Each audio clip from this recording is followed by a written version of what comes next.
السلام علیکم ناظرین، آج کی اس ویڈیو میں ہم خاتون جنت سیدہ فاطمہ رضی اللہ تعالیٰ عنہ کے پردے کا دلچسپ واقعہ بیان کریں گے۔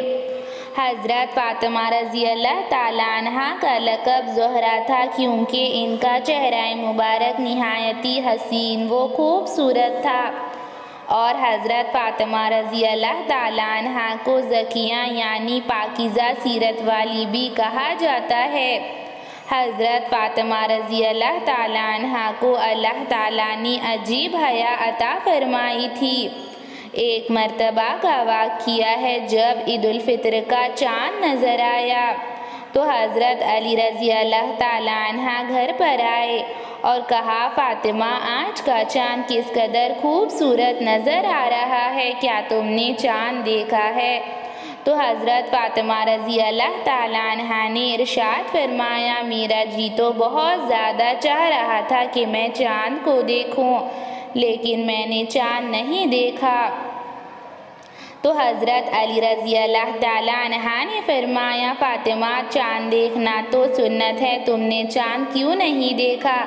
تو حضرت فاطمہ رضی اللہ تعالیٰ عنہ فرمانے لگی، یہ عید کا چاند ہے اور بہت سارے لوگ اسے دیکھتے ہیں، اور بہت سارے مرد اس چاند کو دیکھ رہے ہوں گے، اور میری نظر اور غیر محرم کی نظر ایک ساتھ چاند پر اکٹھی ہو، یہ بات مجھے پسند نہیں ہے۔ سبحان اللہ۔ ایک مرتبہ کا واقعہ ہے، حضور اقدس صلی اللہ علیہ وسلم حضرت فاطمہ رضی اللہ تعالیٰ عنہ کے گھر تشریف لے گئے، اور حضور اقدس صلی اللہ علیہ وسلم کے ساتھ ایک نابینا یعنی کہ اندھے صحابی بھی موجود تھے۔ تو حضرت فاطمہ رضی اللہ تعالیٰ عنہ انہیں دیکھ کر اندر چلی گئی، اور پھر وہ صحابی چلے گئے تو حضرت محمد صلی اللہ علیہ وسلم نے ارشاد فرمایا، فاطمہ تم انہیں دیکھ کر اندر کیوں چلی گئی؟ وہ صحابی تو دیکھ بھی نہیں سکتے۔ تو حضرت فاطمہ رضی اللہ تعالیٰ عنہ نے فرمایا، یا رسول اللہ صلی اللہ علیہ وسلم، وہ مجھے نہیں دیکھ سکتے مگر میں تو انہیں دیکھ سکتی ہوں، اور میں نہیں چاہتی کہ میں کسی غیر محرم کو دیکھوں۔ سبحان اللہ۔ حضرت فاطمہ رضی اللہ تعالیٰ عنہ کی شرم و حیا کی انتہا تھی کہ جب تک زندہ رہی پردہ کرتی رہی، اور اپنے وصال کے قریب حضرت علی رضی اللہ تعالیٰ عنہ کو وصیت فرمائی اور کہا، اے علی رضی اللہ تعالیٰ عنہ، میرا جنازہ رات کو تاریکی کے وقت نکالیے تاکہ کسی کو خبر نہ ہو کہ کس کا جنازہ جا رہا ہے، اور میری لاش کو اچھی طرح ڈھانپ دیجیے، اور کسی غیر محرم کی نظر میری لاش اور میرے جنازے پر نہ پڑنے پائے، اور آپ اس بات کا خیال ضرور رکھیے۔ ایک مرتبہ کا واقعہ ہے، حضور اقدس صلی اللہ علیہ وسلم نے اپنی بیٹی حضرت فاطمہ رضی اللہ تعالیٰ عنہ سے پوچھا، اے بیٹی حضرت فاطمہ، عورت کے لیے سب سے بہترین چیز کیا ہے؟ تو حضرت فاطمہ رضی اللہ تعالیٰ عنہ نے ارشاد فرمایا، یا رسول اللہ صلی اللہ علیہ وسلم، عورت کے لیے سب سے بہترین چیز ہے کہ وہ پردہ اختیار کرے، یعنی کہ نہ وہ کسی مرد کو دیکھے اور نہ کسی غیر مرد کی نگاہ اس پر پڑے۔ حضرت فاطمہ رضی اللہ تعالیٰ عنہ بہت زیادہ پردہ کیا کرتی تھی۔ حضرت فاطمہ رضی اللہ تعالیٰ عنہ جب اپنے گھر سے باہر نکلتی تو اتنی چادر اس قدر لمبی کر دیتی کہ جب وہ چلتی تو ان کے پیروں کے نشان تک باقی نہیں رہتے، اور کوئی ان کے پیروں کے نشان تک نہیں دیکھ سکتا۔ اور حضرت فاطمہ رضی اللہ تعالیٰ عنہ وہ ہیں جو اگر گھر سے نکلے تو سارے لوگوں کی نگاہیں نیچے ہو جائے، اور امت کی ان پاک بیویوں نے امت کے سب سے پاک مردوں سے پردہ کیا ہے۔ جب ہمارے نبی کریم صلی اللہ علیہ وسلم کو اللہ تعالیٰ نے نبوت عطا فرمائی، اور نبوت کے کچھ سالوں بعد اللہ تعالیٰ کی طرف سے ہم عورتوں کو پردے کے لیے حکم آیا، اور پردہ ہم عورتوں پر فرض ہو گیا۔ تو حضرت جبرائیل علیہ السلام وحی لے کر حضور اقدس صلی اللہ علیہ وسلم پر نازل ہوئے اور حضور اقدس صلی اللہ علیہ وسلم سے کہا، یا رسول اللہ، اب پردہ فرض ہو چکا ہے، اب مسلمان عورتیں بغیر پردے کے گھر سے باہر نہ نکلے۔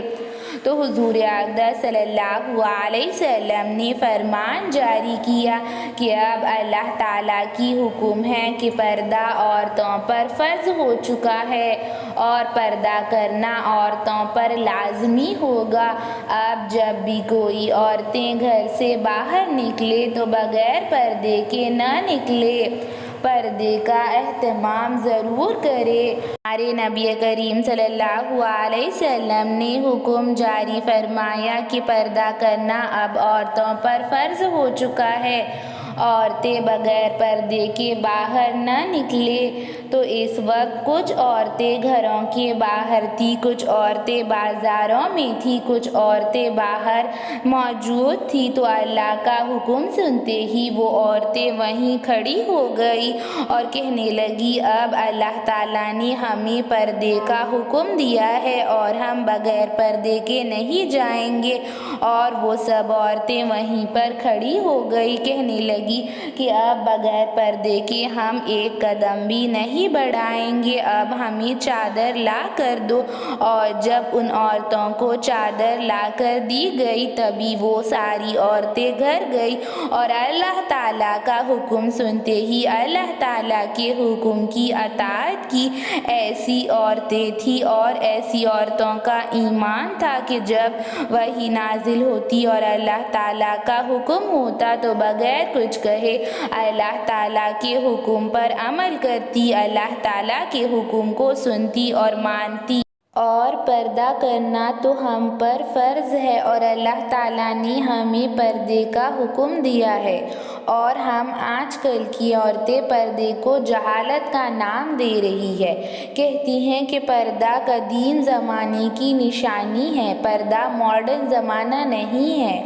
حضور اقدس صلی اللہ علیہ وسلم نے خود حضرت عائشہ رضی اللہ تعالیٰ عنہا اور حضرت فاطمہ رضی اللہ تعالیٰ عنہا کو پردے کا حکم دیا ہے، اور آج کل کی نسل کہہ رہی ہے کہ پردہ کرنے کی کیا ضرورت ہے، حیا تو آنکھوں میں ہونی چاہیے، نظروں میں ہونی چاہیے۔ میں ان عورتوں سے پوچھتی ہوں کہ آپ کی نظر حضرت فاطمہ رضی اللہ تعالیٰ عنہا سے زیادہ پاک ہے؟ آپ کی نگاہ حضرت عائشہ رضی اللہ تعالیٰ عنہا سے زیادہ پاک ہے؟ پردہ ہمارے رسول اللہ کا حکم ہے اور اللہ تعالیٰ نے ہم پر پردہ فرض فرمایا ہے، اور پردہ ہمارے لیے کوئی سنت نہیں ہے بلکہ فرض ہے اور ہمیں لازمی پردہ کرنا ہے۔ زمانے کی ان پاک عورتوں نے زمانے کے سب سے پاک مردوں سے پردہ کیا ہے، تو ہم کون ہوتے ہیں پردے سے انکار کرنے والے؟ جب انہوں نے اللہ تعالیٰ کے حکم کو مانا، پردہ کیا اور اللہ تعالیٰ کے حکم کی اطاعت کی، تو ہم پردے سے انکار کرنے والے کون ہوتے ہیں؟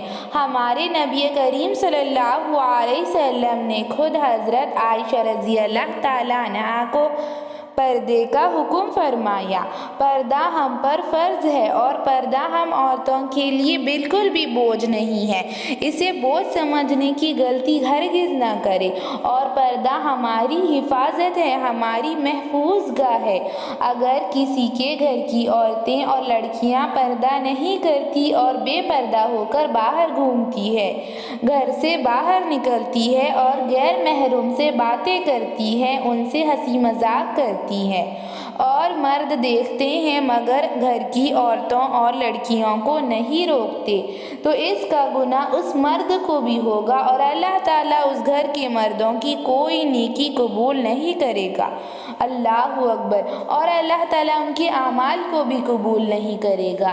پردہ تو شہید کے خون سے زیادہ افضل ہے، پردہ تو روح کی تسکین ہے، پردہ تو ہم عورتوں کے لیے قید بالکل نہیں ہے بلکہ پردہ تو ہم عورتوں کے لیے حفاظت ہے، اور ہم عورتوں کے لیے ہمارے اللہ کا حکم ہے